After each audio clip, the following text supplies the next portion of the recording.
Hello. আপনি DM এর কাছে আমার ইন্ডোর স্টেডিয়ামের জন্য 5 কোটি টাকা দিয়েছেন। আমি দিয়েছি। হ্যাঁ, এমপি রাজ্যসভা এমপি থেকে ম্যাম পেয়েছি আমরা। রাজ্যসভার মেম্বারদের। হ্যাঁ, তো আমি করে ওই- দিতাম, সেটা হয়নি ম্যাম এখনো। সেটা ডিপিআর দিদি 21 কোটি টাকা লাগবে। 14 কোটি টাকা। 14 না, কোটি। দেবো না। চোদ্দ- আই ক্যানট। তোমার ভাগ্য ভালো যে একটা রাজ্যসভার এমপির 5 কোটি মাত্র টাকা, 5 কোটি দেওয়া আছে, কেটে দেবো 1 কোটি দেবো। চ্যাংড়ামো হচ্ছে টেক কমিশন খেয়ে না, ঠিক হয়ে যায়। ডোন্ট টেক কমিশন, ওকে?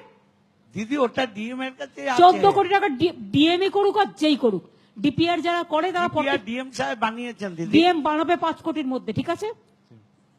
বলে দিলাম 5 কোটির মধ্যে বানাবে। I cannot give the cut money or the commission. একটা স্টেডিয়াম করতে 14 কোটি লাগে, তোমরা আমাকে শেখাচ্ছ এসব? আমার তো মাথা গরম হয়ে যাচ্ছে। Too much. তোমার স্টেডিয়াম কেটে দেবো আমি, আমাকে এসব কথা বললে। একটা এমপির পুরো সারা বছরের টাকা দিচ্ছি একটা কাজে। আমার 294টা এমএলএ কনস্টিটুয়েন্সি আছে, তুমি তো একটা মাত্র।